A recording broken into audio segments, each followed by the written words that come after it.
आप सुन रहे हैं मुंशी प्रेमचंद्र की सर्वश्रेष्ठ उपन्यास गबन। अध्याय 48। सारे दिन रमा उद्वेग के जंगलों में भटकता रहा। कभी निराशा की अंधकारमय घाटियां सामने आ जाती, कभी आशा की लहराती हुई हरियाली।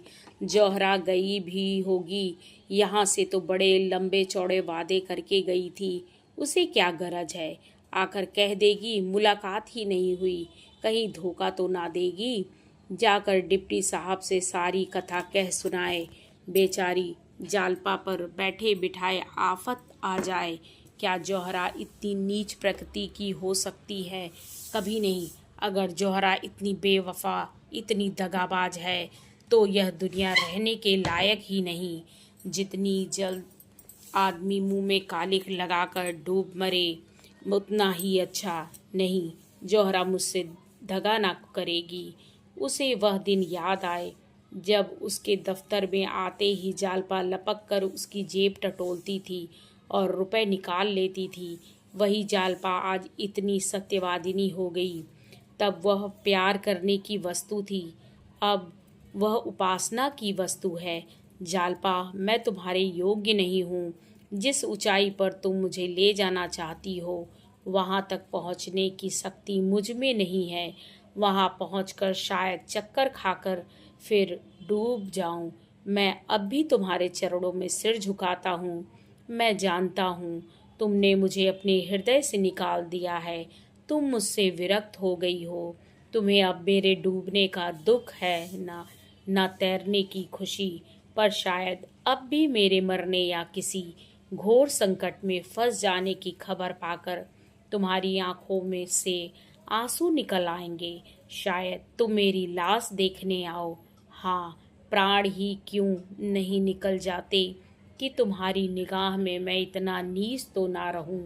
रमा को अब अपनी उस गलती पर घोर पश्चाताप हो रहा था जो उसने जालपा की बात ना मानकर की थी। अगर उसने उसके आदेशानुसार जज के इजलास में अपना बयान बदल दिया होता, धमकियों में ना आता, हिम्मत मजबूत रखता, तो उसकी यह दशा क्यों होती? उसे विश्वास था जालपा के साथ वह सारी कठिनाइयां झेल जाता। उसकी श्रद्धा और प्रेम का कवच पहनकर वह अजेय हो जाता। अगर उसे फांसी भी हो जाती तो वह हंसते खेलते उस पर चढ़ जाता। मगर पहले उससे चाहे जो भूल हुई हो, इस वक्त तो वह भूल से नहीं, जालपा की खातिर ही यह कष्ट भोग रहा था। कैद जब भोगना ही है तो उसे रो रो कर भोगने से तो यह कहीं अच्छा है कि हंस हंस कर भोगा जाए। आखिर पुलिस अधिकारियों के दिल में अपना विश्वास जमाने के लिए वह और क्या करता? यह दुष्ट जालपा को सताते, उसका अपमान करते, उस पर झूठे मुकदमे चलाकर उसे सजा दिलाते। वह दशा तो और भी असह्य होती। वह दुर्बल था, सब अपमान सह सकता था। जालपा तो शायद प्राण ही दे देती। उसे आज ज्ञात हुआ कि वह जालपा को छोड़ नहीं सकता और जौहरा को त्याग देना भी उसके लिए असंभव सा जान पड़ता था। क्या वह दोनों रमणियों को प्रसन्न रख सकता था? क्या इस दशा में जालपा उसके साथ रहना स्वीकार करेगी? कभी नहीं। वह शायद उसे कभी क्षमा ना करेगी। अगर उसे यह मालूम भी हो जाए कि उसी के लिए वह यह यातना भोग रहा है तो वह उसे क्षमा ना करेगी। वह कहेगी, मेरे लिए तुमने अपनी आत्मा को क्यों कलंकित किया? मैं अपनी रक्षा आप कर सकती थी। वह दिन भर इसी उधेड़बुन में पड़ा रहा। आंखें सड़क की ओर लगी हुई थी। नहाने का समय टल गया, भोजन का समय टल गया। वह किसी बात की परवाह ना थी। अखबार से दिल बहलाना चाहा, उपन्यास लेकर बैठा, मगर किसी काम में भी चित्त ना लगा। आज दरोगा जी भी नहीं आए। या तो रात की घटना से रुष्ट या लज्जित थे या कहीं बाहर चले गए। रमा ने किसी से इस विषय में कुछ पूछा भी नहीं। सभी दुर्बल मनुष्यों की भांति रमा भी अपने पतन से लज्जित था। वह जब एकांत में बैठता तो उसे अपनी दशा पर दुख होता। क्यों उसकी विलासवृत्ति इतनी प्रबल है? वह इतना विवेक शून्य ना था कि अधोगति में भी प्रसन्न रहता, लेकिन ज्यों ही और लोग आ जाते, शराब की बोतल आ जाती, जौहरा सामने आकर बैठ जाती, उसका सारा विवेक और धर्म ज्ञान नष्ट हो जाता। रात के 10 बज गए, पर जौहरा का कहीं पता नहीं। फाटक बंद हो गया। रमा को अब उसके आने की आशा ना रही, लेकिन फिर भी उसके कान लगे हुए थे। क्या बात हुई? क्या जालपा उसे मिली ही नहीं, या वह गई ही नहीं? उसने इरादा किया, अगर कल जौहरा ना आई तो उसके घर पर किसी को भेजूंगा। उसे 2-1 झपकियां आई और सवेरा हो गया। फिर वही विकलता शुरू हुई। किसी को उसके घर भेजकर बुलवाना चाहिए। कम से कम यह तो मालूम हो जाए कि वह घर पर है या नहीं। दरोगा के पास जाकर बोला, रात तो आप आपे में ना थे।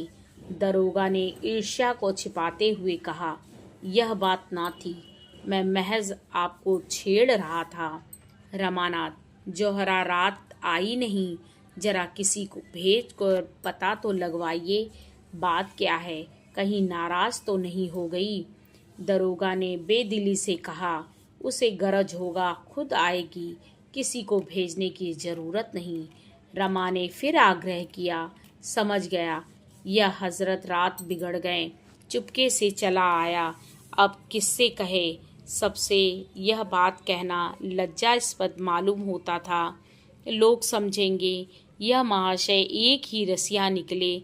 दरोगा से तो थोड़ी सी घनिष्ठता हो गई थी। 1 हफ्ते तक उसे जौहरा के दर्शन न हुए। अब उसके आने की कोई आशा न थी। रमा ने सोचा, आखिर बेवफा निकली, उससे कुछ आशा करना मेरी भूल थी, या मुमकिन है पुलिस अधिकारियों ने उसके आने को मना ही कर दी है। कम से कम मुझे एक पत्र तो लिख सकती थी। मुझे कितना धोखा हुआ, व्यर्थ उससे अपने दिल की बात कही। कहीं इन लोगों से ना कह दे तो उल्टी आते गले पड़ जाएं, मगर जौहरा बेवफाई नहीं कर सकती। रमा की अंतरात्मा इसकी गवाही देती थी, इस बात को किसी तरह स्वीकार ना करती थी। शुरू के 10-5 दिन तो ज़रूर जौहरा ने उसे क्षुब्ध करने की चेष्टा की थी, फिर अनायास ही उसके व्यवहार में परिवर्तन होने लगा था। वह क्यों बार बार सजल होकर कहती थी, देखो बाबूजी, मुझे भूल ना जाना। उसकी वह हसरत भरी बातें याद आकर कपट की शंका तो दिल से निकाल देती। जरूर कोई ना कोई नई बात हो गई है। वह अक्सर एकांत में बैठकर जौहरा की याद करके बच्चों की तरह रोता। शराब से उसे घृणा हो गई। दरोगा जी आते, इंस्पेक्टर साहब आते, पर रमा को उसके साथ 10-5 मिनट बैठना भी अखरता। वह चाहता था मुझे कोई न छेड़े, कोई न बोले। रसोइया खाने को बुलाने आता तो उसे घुड़क देता। कहीं घूमने या सैर करने की उसकी इच्छा ना होती। यहाँ कोई उसका हमदर्द ना था, कोई उसका मित्र ना था। एकांत में मन मारे बैठे रहने में ही उसके चित्त को शांति होती थी। उसकी स्मृतियों में भी अब कोई आनंद ना था। नहीं, वह स्मृतियाँ भी मानो उसके हृदय से मिट गई थी। एक प्रकार का विराग उसके दिल पर छाया रहता था। 7वां दिन था, 8 बज गए थे। आज एक बहुत अच्छा फिल्म होने वाला था, एक प्रेम कथा थी। दरोगा जी ने आकर रमा से कहा तो वह चलने को तैयार हो गया। कपड़े पहन रहा था कि जौहरा आ पहुंची। रमा ने उसकी तरफ एक आंख उठाकर देखा, फिर आईने में अपने बाल संवारने लगा। ना कुछ बोला, ना कुछ कहा। हाँ, जौहरा का वह सादा आभरणहीन स्वरूप देखकर उसे कुछ आश्चर्यवश हुआ। वह केवल एक सफ़ेद साड़ी पहने हुए थी। आभूषण का एक तार भी उसकी देह पर ना था। होंठ मुरझाए हुए और चेहरे पर क्रीड़ामय चंचलता की जगह तेजमय गंभीरता झलक रही थी।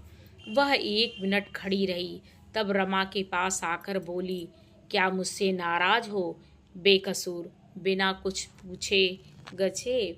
रमा ने फिर भी कुछ जवाब ना दिया। जूते पहनने लगा। जौहरा ने उसका हाथ पकड़कर कहा, क्या यह खफगी इसलिए कि मैं इतने दिनों आई क्यों नहीं? रमा ने रुखाई से जवाब दिया, अगर तुम अब भी ना आती तो मेरा क्या अख्तियार था? तुम्हारी दया थी कि चली आई। यह कहने के साथ उसे ख्याल आया कि मैं इसके साथ अन्याय कर रहा हूँ। लज्जित नज़रों से उसकी ओर ताकने लगा। जौहरा ने मुस्कुरा कर कहा, यह अच्छी दिल लगी है। आपने ही तो एक काम सौंपा और जब वह काम करके लौटी तो आप बिगड़ रहे हैं। क्या तुमने वह काम इतना आसान समझा था कि चुटकी बजाने में पूरा हो जाएगा? तुमने मुझे उस देवी से वरदान लेने भेजा था जो ऊपर से फल है पर भीतर से पत्थर, जो इतनी नाजुक होकर भी इतनी मजबूत है। रमा ने बेदिली से पूछा, है कहाँ? क्या करती है? जौहरा उसी दिनेश के घर है जिसको फांसी की सजा हो गई है। उसके 2 बच्चे हैं, औरत है और माँ है।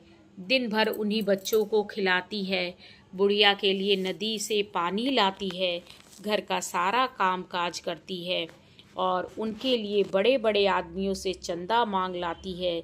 दिनेश के घर में ना कोई जायदाद थी ना रुपए थे। लोग बड़ी तकलीफ में थे, कोई मददगार तक ना था जो जाकर उन्हें ढांढस तो देता। जितने साथी सोहबती थे सब के सब मुंह छिपा बैठे।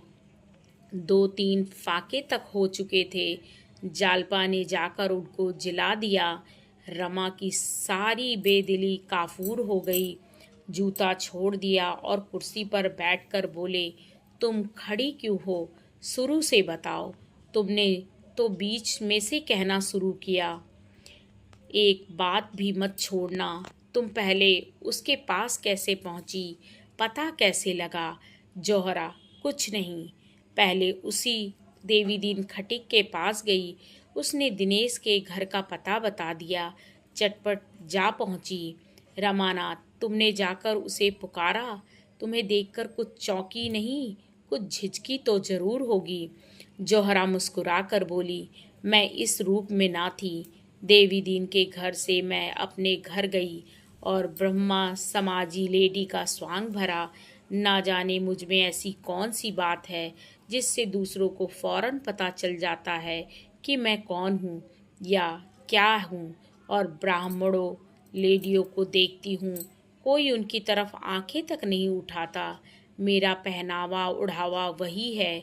मैं भड़कीले कपड़े या फजूल के गहने बिल्कुल नहीं पहनती, फिर भी सब मेरी तरफ आंखें फाड़ फाड़ कर देखते हैं। मेरी असलियत नहीं छिपती। यही खौफ मुझे था कि कहीं जालपा भाप न जाए। लेकिन मैंने दांत खूब साफ कर लिए थे, पान का निशान तक ना था।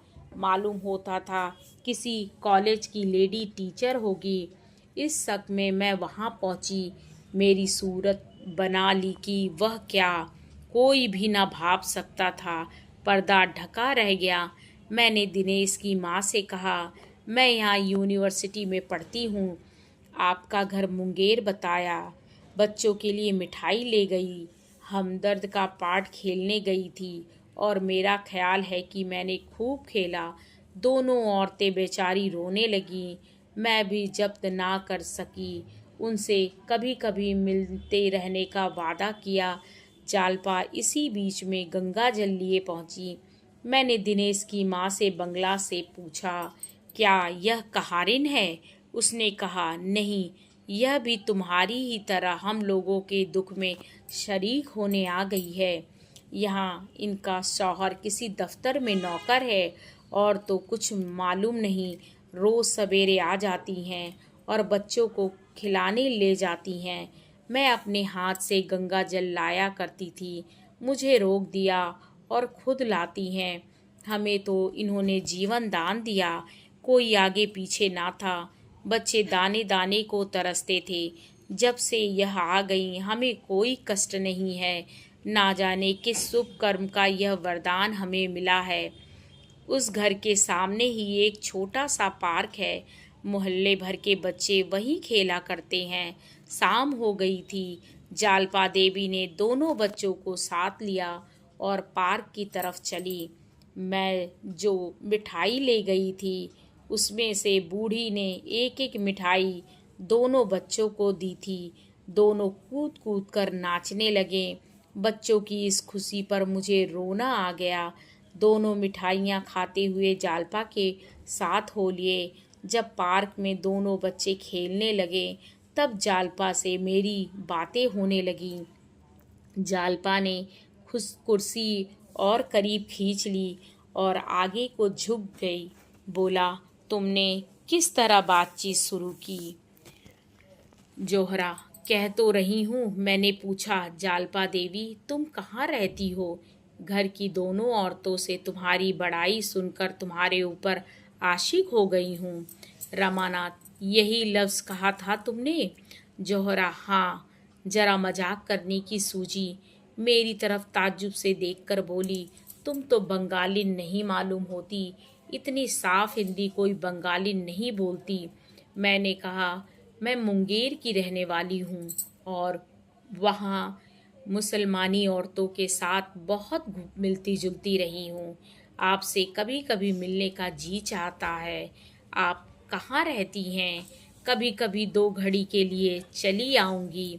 आपके साथ घड़ी भर बैठकर मैं भी आदमियत सीख जाऊँगी। जालपा ने शर्मा कर कहा, तुम तो मुझे बनाने लगी। कहाँ तुम कॉलेज की पढ़ने वाली, कहाँ मैं अनपढ़ गंवार औरत। तुमसे मिलकर मैं अलबत्ता आदमी बन जाऊंगी। जब जी चाहे यहीं चले आना, यही मेरा घर समझो। मैंने कहा, तुम्हारे स्वामी जी ने तुम्हें इतनी आज़ादी दे रखी है? बड़े अच्छे ख्यालों के आदमी होंगे। किस दफ्तर में नौकर हैं? जालपा ने अपने नाखूनों को देखते हुए कहा, पुलिस में उम्मीदवार है। मैंने ताज्जुब से पूछा, पुलिस के आदमी होकर वह तुम्हें यहाँ आने की आज़ादी देते हैं? जालपा इस प्रश्न के लिए तैयार ना मालूम होती थी। कुछ चौंक कर बोली, वह मुझसे कुछ नहीं कहते। मैंने उनसे यहाँ आने की बात नहीं कही। वह घर बहुत कम आते हैं। वही पुलिस वालों के साथ रहते हैं। उन्होंने एक साथ 3 जवाब दिए। फिर भी उन्हें शक हो रहा था कि इनमें से कोई जवाब इत्मीनान के लायक नहीं है। वह कुछ खिसियानी सी होकर दूसरी तरफ ताकने लगी। मैंने पूछा, तुम अपने स्वामी से कहकर किसी तरह मेरी मुलाकात उस मुखबिर से करा सकती हो जिसने इन कैदियों के खिलाफ गवाही दी है? रमानाथ की आंखें फैल गईं और छाती धक धक करने लगी। जोहरा बोली। यह सुनकर जालपा ने मुझे चुभती हुई आंखों से देखकर पूछा, तुम उनसे मिलकर क्या करोगी? मैंने कहा, तुम मुलाकात करा सकती हो या नहीं? मैं उनसे यही पूछना चाहती हूँ कि तुमने इतने आदमियों को फंसाकर क्या पाया। देखूंगी वह क्या जवाब देते हैं। जालपा का चेहरा सख्त पड़ गया। बोली, वह यह कह सकता है, मैंने अपने फ़ायदे के लिए किया। सभी आदमी अपना फ़ायदा सोचते हैं। मैंने भी सोचा, जब पुलिस के सैकड़ों आदमियों से कोई यह प्रश्न नहीं करता तो उससे यह प्रश्न क्यों किया जाए? इससे कोई फ़ायदा नहीं। मैंने कहा, अच्छा, मान लो तुम्हारा पति ऐसी मुखबिरी करता तो तुम क्या करती? जालपा ने मेरी तरफ सहमी हुई आंखों से देखकर कहा, तुम मुझसे यह सवाल क्यों करती हो? तुम खुद अपने दिल में इसका जवाब क्यों नहीं ढूंढती? मैंने कहा, मैं तो उनसे कभी ना बोलती, ना कभी उनकी सूरत देखती। जालपा ने गंभीर चिंता के भाव से कहा, शायद मैं भी ऐसा ही समझती या ना समझती, कुछ कह नहीं सकती। आखिर पुलिस के अफसरों के घर में भी तो औरतें हैं। वे क्यों नहीं अपने आदमियों को कुछ कहती? जिस तरह उनके हृदय अपने मर्दों के से हो गए हैं, संभव है मेरा हृदय भी वैसा ही हो जाता। इतने में अंधेरा हो गया। जालपा देवी ने कहा, मुझे देर हो रही है, बच्चे साथ हैं, कल हो सके तो फिर मिलिएगा। आपकी बातों में बड़ा आनंद आता है। मैं चलने लगी तो उन्होंने चलते चलते मुझसे कहा, जरूर आइएगा, वहीं मैं मिलूंगी, आपका इंतज़ार करती रहूंगी। लेकिन 10 ही कदम के बाद फिर रुककर बोली, मैंने आपका नाम तो पूछा ही नहीं। अभी तुमसे बातें करने से जी नहीं भरा। देर ना हो रही हो तो आओ, कुछ देर गपशप करते हैं। मैं तो यह चाहती ही थी। अपना नाम जोहरा बतला दिया। रमा ने पूछा, सच? जोहरा, हाँ। हरज क्या था? पहले तो जालपा भी जरा चौंकी, पर कोई बात ना थी। समझ गई बंगाली मुसलमान होगी। हम दोनों उसके घर गए। उस जरा से कटघरे में ना जाने वह कैसे बैठती है। एक तिल भी जगह नहीं। कहीं मटके हैं, कहीं पानी, कहीं खाट, कहीं बिछावन। सील और बदबू से नाक फटी जाती थी। खाना तैयार हो गया था। दिनेश की बहू बर्तन धो रही थी। जालपा ने उसे उठा दिया। जाकर बच्चों को खिलाकर सुला दो, मैं बर्तन धोए देती हूँ। और खुद बर्तन मांजने लगी।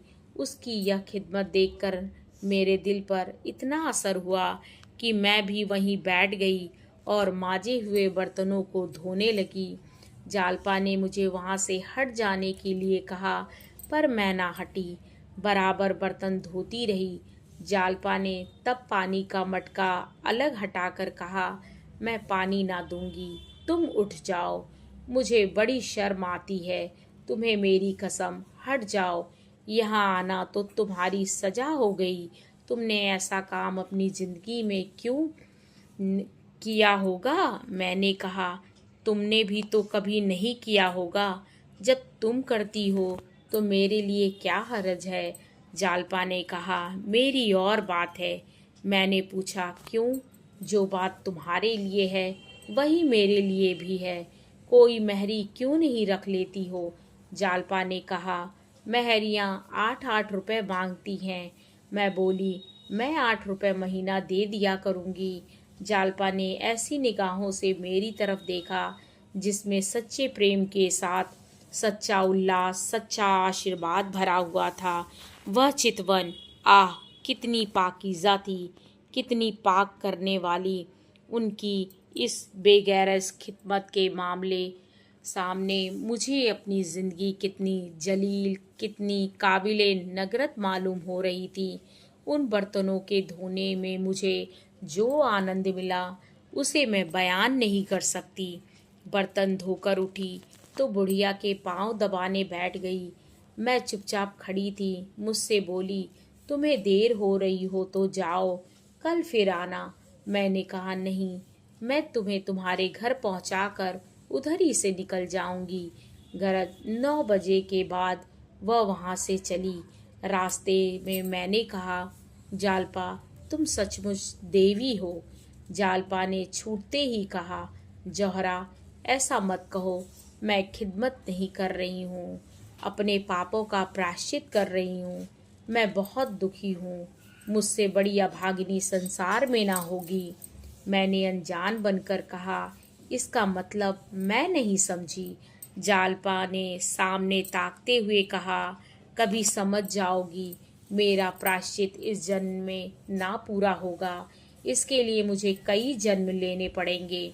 मैंने कहा, तुम तो मुझे चक्कर में डाले देती हो। बहन, मेरी समझ में कुछ नहीं आ रहा है। जब तक तुम इसे समझा ना दोगी मैं तुम्हारा गला ना छोड़ूंगी। जालपा ने एक लंबी सांस लेकर कहा, जौहरा, किसी बात को खुद छिपाए रखना इससे ज़्यादा आसान है कि दूसरों पर वह बोझ रखूं। मैंने आर्त कंठ से कहा, हाँ, पहली मुलाकात में अगर आपको मुझ पर इतना एतबार ना हो तो मैं आपको इल्ज़ाम ना दूंगी, मगर कभी ना कभी आपको मुझ पर एतबार करना पड़ेगा। मैं आपको छोड़ूंगी नहीं। कुछ दूर तक हम दोनों चुपचाप चलती रहीं। एकाएक जालपा ने कांपती हुई आवाज़ में कहा, जौहरा, अगर इस वक्त तुम्हें मालूम हो जाए कि मैं कौन हूँ तो शायद तुम नफरत से मुंह धर कर लोगी और मेरे साये से भी दूर भागोगी। इन लंजिशों में ना मालूम क्या जादू था कि मेरे सारे रोए खड़े हो गए। यह एक रंज और शर्म से भरे हुए दिल की आवाज़ थी। इसने मेरी स्याह जिंदगी की सूरत मेरे सामने खड़ी कर दी। मेरी आंखों में आंसू भर आए। ऐसा जी में आया कि अपना सारा स्वांग खोल दूं। ना जाने उनके सामने मेरा दिल क्यों ऐसा हो गया था। मैंने बड़े बड़े काइयों और छटे हुए शोहदों और पुलिस अफसरों को चपरगट्टू बनाया है, पर उनके सामने मैं जैसे भीगी बिल्ली बनी हुई थी। फिर मैंने जाने कैसे अपने को संभाल लिया। मैं बोली तो मेरा गला भी भरा हुआ था। यह तुम्हारा ख्याल फलक है देवी। शायद तब मैं तुम्हारे पैरों पर या फिर पड़ूंगी। अपनी या अपनों की बुराइयों पर शर्मिंदा होना सच्चे दिलों का काम है, जालपा ने कहा। लेकिन तुम मेरा हाल जानकर करोगी क्या? बस इतना ही समझ लो कि एक गरीब अभागिन औरत हूँ, जिसे अपने ही जैसे अभागे और गरीब आदमियों के साथ मिलने जुलने में आनंद आता है। इसी तरह वह बार बार टालती रही, लेकिन मैंने पीछा ना छोड़ा। आखिर उसके मुंह से बात निकल ही गई। रमा ने कहा, यह नहीं, सब कुछ कहना पड़ेगा। जौहरा, अब आधी रात तक की कथा कहाँ तक सुनाऊं? घंटों लग जाएंगे। जब मैं बहुत पीछे पड़ी तो उन्होंने आखिर में कहा, मैं उसी मुखबिर की बदनसीब औरत हूँ जिसने इन कैदियों पर यह आगत ढाई है। यह कहते कहते वह रो पड़ी। फिर जरा आवाज़ को संभाल कर बोली, हम लोग इलाहाबाद के रहने वाले हैं। एक ऐसी बात हुई कि इन्हें वहाँ से भागना पड़ा। किसी से कुछ कहा ना सुना, भाग आए। कई महीनों में पता चला कि वह यहाँ है। रमा ने कहा, इसका भी किस्सा है, तुमसे बताऊंगा कभी। जालपा के सिवा और किसी को यह ना सूझती। जौहरा बोली, यह सब मैंने दूसरे दिन जान लिया। अब मैं तुम्हारे रंग रंग से वाकिफ हो गई। जालपा मेरी सहेली है, शायद ही अपनी कोई बात उन्होंने मुझसे छिपाई हो। कहने लगी, जौहरा, मैं बड़ी मुसीबत में फंसी हुई हूँ। एक तरफ एक आदमी की जान और कई खानदानों की तबाही है, दूसरी तरफ अपनी तबाही है। मैं चाहूँ तो आज इन सबों की जान बचा सकती हूँ।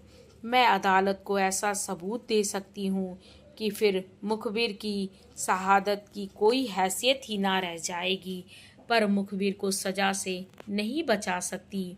बहन, इस दुविधा में मैं पड़ी नरक का कष्ट झेल रही हूँ। ना यही होता है कि इन लोगों को मरने दूँ, और ना यही हो सकता है कि रमा को आग में झोंक दूँ।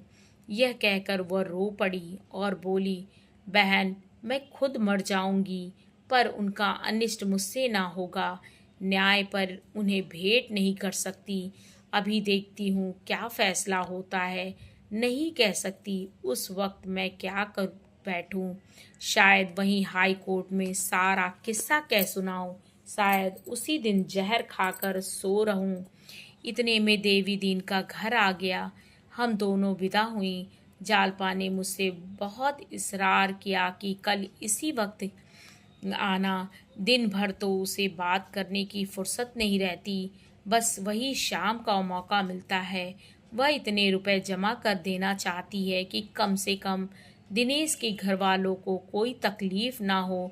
200 रुपए से ज़्यादा जमा कर चुकी है। मैंने भी 5 रुपए दिए। मैंने दो एक बार जिक्र किया कि आप इन झगड़ों में ना पड़िए, अपने घर चली जाइए, लेकिन मैं साफ साफ कहती हूँ, मैंने कभी जोर देकर यह बात ना कही। जब जब मैंने इसका इशारा किया, उन्होंने ऐसा मुंह बनाया गोया वह यह बात सुनना भी नहीं चाहती। मेरे मुंह से पूरी बात कभी ना निकलने पाई। एक बात है, कहो तो कहूँ। रमा ने मानो ऊपरी मन से कहा, क्या बात है? जौहरा, डिप्टी साहब से कह दूं वह जालपा को इलाहाबाद पहुंचा दे, उन्हें कोई तकलीफ ना होगी।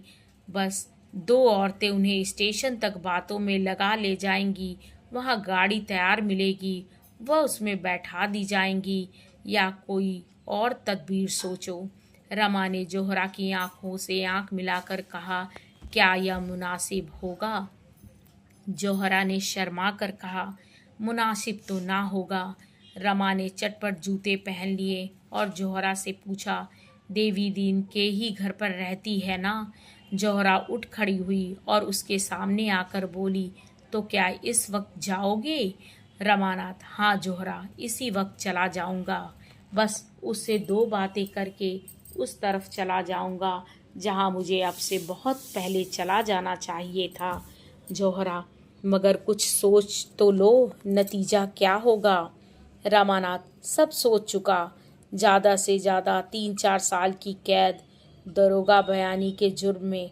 बस अब रुखसत भूल मत जाना जौहरा, शायद फिर कभी मुलाकात हो। रमा बरामदे में उतरकर सैन में आया और एक क्षण में फाटक के बाहर था। दरबार ने कहा, हुजूर ने दरोगा जी को इत्तला कर दी है? रमानाथ, इसकी कोई ज़रूरत नहीं। चौकीदार, मैं जरा उनसे पूछ लूँ, मेरी रोजी क्यों ले रहे हैं हुजूर? रमा ने कोई जवाब ना दिया, तेजी से सड़क पर चल खड़ा हुआ। जौहरा निस्पंदन खड़ी उसे हसरत भरी आंखों से देख रही थी। रमा के प्रति ऐसा प्यार, ऐसा विकल करने वाला प्यार उसे कभी ना हुआ था। जैसे कोई बीरबाला अपने प्रियतम को समर भूमि की ओर जाते देखकर गर्व से फूली न समाती हो। चौकीदार ने लपक कर दरोगा से कहा, वह बेचारे खाना खाकर लेटे ही थे, घबरा कर निकले, रमा के पीछे दौड़े और पुकारा, बाबू साहब जरा सुनिए तो, 1 मिनट रुक जाइए। इससे क्या फ़ायदा, कुछ मालूम तो हो आप कहाँ जा रहे हैं? आखिर बेचारे एक बार ठोकर खाकर गिर पड़े। रमा ने लौटकर उन्हें उठाया और पूछा, कहीं चोट तो नहीं आई? दरोगा, कोई बात ना थी, जरा ठोकर खा गया था। आखिर आप इस वक्त कहाँ जा रहे हैं? सोचिए तो, इसका नतीजा क्या होगा? रमानाथ, मैं 1 घंटे में लौट आऊँगा। जालपा को शायद मुखालिफों ने बहलाया है कि हाई कोर्ट में एक अर्जी दे दे, जरा उसे जाकर समझाऊंगा। दरोगा, यह आपको कैसे मालूम हुआ? रमानाथ, जौहरा कहीं सुना आई है। दरोगा, बड़ी बेवफा औरत है, ऐसी औरत का तो सिर काट लेना चाहिए। रमानाथ, इसीलिए तो जा रहा हूँ, या तो इसी वक्त उसे स्टेशन पर भेज कर आऊँगा, या इस बुरी तरह पेश आऊँगा कि वह भी याद करेगी। ज़्यादा बातचीत का मौका नहीं है, रात भर के लिए मुझे इस कैद से आज़ाद कर दीजिए। दरोगा, मैं भी चलता हूँ, जरा ठहर जाइए। रमानाथ, जी नहीं, बिल्कुल मामला बिगड़ जाएगा, मैं अभी आता हूँ। दरोगा लाजवाब हो गए, 1 मिनट तक खड़े सोचते रहें, फिर लौट पड़े। जौहरा से बातें करते हुए पुलिस स्टेशन की तरफ चले गए। उधर रमा ने आगे बढ़कर एक तांगा किया और देवी दीन के घर पहुंचा। जालपा दिनेश के घर से लौटी थी और बैठी जग्गो और देवी दीन से बातें कर रही थी। वह इन दिनों एक ही वक्त खाना खाया करती थी। इतने में रमा ने नीचे से आवाज़ दी। देवी दीन उसकी आवाज़ पहचान गया, बोला, भैया है शायद। जालपा, कह दो यहाँ क्या करने आए हैं, वहीं जाएं। देवी दीन, नहीं बेटी, जरा पूछ तो लूँ क्या कहते हैं, इस वक्त कैसे उन्हें छुट्टी मिली? जालपा, मुझे समझाने आए होंगे और क्या, मगर मुंह धो रखें। देवी दीन ने द्वार खोल दिया। रमा ने अंदर आकर कहा, दादा मुझे यहाँ देखकर इस वक्त ताज्जुब कर रहे होंगे, 1 घंटे की छुट्टी लेकर आया हूँ। तुम लोगों से अपने बहुत से अपराधों की क्षमा कराना था। जालपा ऊपर है? देवी दीन बोला, हाँ है तो अभी आई है, बैठो, कुछ खाने को लाऊं? रमानाथ, नहीं, मैं खाना खा चुका हूँ, बस जालपा से 2 बातें करना चाहता हूँ। देवी दीन वह मानेगी नहीं, नाहक शर्मिंदा होना पड़ेगा। मानने वाली औरत नहीं है। रमानाथ मुझसे 2 बातें करेगी या मेरी सूरत ही नहीं देखना चाहती, जरा जाकर पूछ लो। देवी दीन इसमें पूछना क्या है, दोनों बैठी तो हैं। जाओ, तुम्हारा घर जैसे तब था वैसे अब भी है। रमानाथ नहीं दादा, उनसे पूछ लो, मैं यूं ना जाऊंगा। देवी दीन ने ऊपर जाकर कहा, तुमसे कुछ कहना चाहते हैं बहू? जालपा मुंह लटकाकर बोली, तो कहते क्यों नहीं, मैंने कुछ जबान बंद कर दी है। जालपा ने यह बात इतने जोर से कही कि नीचे रमा ने भी सुन ली। कितनी निर्ममता थी, उसने सारी मिलन लालसा मानो उड़ गई। नीचे ही से खड़े खड़े बोला, वह अगर मुझसे नहीं बोलना चाहती तो कोई जबरदस्ती नहीं। मैंने जज साहब से सारा कच्चा चिट्ठा कह सुनाने का निश्चय लिया है। इसी इरादे से इस वक्त चला हूँ। मेरी वजह से इनको इतने कष्ट हुए, इसका मुझे खेद है। मेरी अक्ल पर पर्दा पड़ा हुआ था। स्वार्थ ने मुझे अंधा कर रखा था। प्राणों के मोह ने, कष्टों के भय ने बुद्धि हर ली थी। कोई ग्रह सिर पर सवार था। इनके अनुष्ठानों ने उस ग्रह को शांत कर दिया। शायद 2-4 साल के लिए सरकार की मेहमानी खानी पड़े, इतना भय नहीं। जीता रहा तो फिर भेंट होगी। नहीं, मेरी बुराइयों को माफ़ करना और मुझे भूल जाना। तुम भी देवी, दादा और दादी, मेरे अपराध क्षमा करना। तुम लोगों ने मेरे ऊपर जो दया की है वह मरते दम तक ना भूलूंगा। अगर जीता लौटा तो शायद तुम लोगों की कुछ सेवा कर सकूं। मेरी तो जिंदगी सत्यानाश हो गई है, ना दीन का हुआ न दुनिया का। यह भी कह देना कि उनके गहने मैंने ही चुराए थे। सर्राफ को देने के लिए रुपए ना थे, गहने लौटाना जरूरी था, इसीलिए वह कुकर्म करना पड़ा। उसी का फल आज तक भोग रहा हूँ और शायद जब तक प्राण न निकल जाएंगे भोगता रहूँगा। अगर उसी वक्त सगाई से सारी कथा सही कह दी होती तो चाहे उस वक्त इन्हें बुरा लगता, लेकिन यह विपत्ति सिर पर ना आती। तुम्हें भी मैंने धोखा दिया था दादा। मैं ब्राह्मण नहीं हूँ, कायस्थ हूँ। तुम जैसे देवता से मैंने कपट किया, ना जाने इसका क्या दंड मिलेगा। सब कुछ क्षमा करना, बस यही कहने आया था।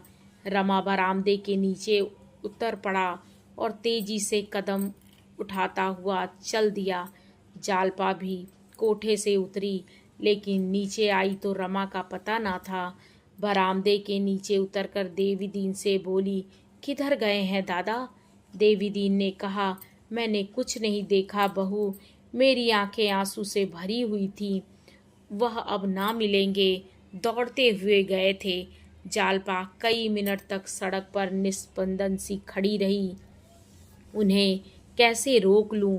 इस वक्त वह कितने दुखी हैं, कितने निराश हैं। मेरे सिर पर ना जाने क्या शैतान सवार था कि उन्हें बुला ना लिया। भविष्य का हाल कौन जानता है, ना जाने कब भेंट होगी। विवाहित जीवन के इन 2-2.5 सालों में कभी उसका हृदय अनुराग से इतना प्रकंपित ना हुआ था।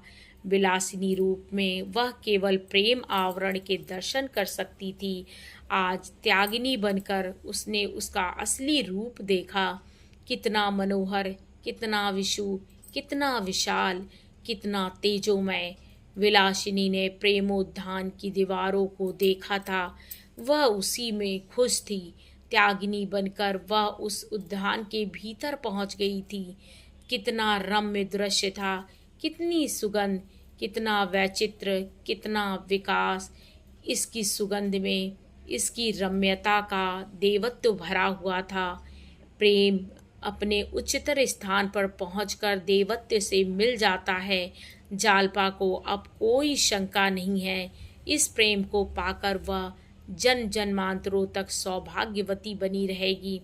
इस प्रेम ने उसे वियोग, परिस्थिति और मृत्यु के भय से मुक्त कर दिया, उसे अभय प्रदान कर दिया। इस प्रेम के सामने अब सारा संसार और उसका अखंड वैभव तुच्छ है। इतने में जोहरा आ गई। जालपा को पटरी पर खड़े देखकर बोली, वहाँ कैसे खड़ी हो बहन? आज तो मैं ना आ सकी। चलो, आज मुझे तुमसे बहुत सी बातें करनी हैं। दोनों ऊपर चली गईं। आगे की कहानी अगले भाग में।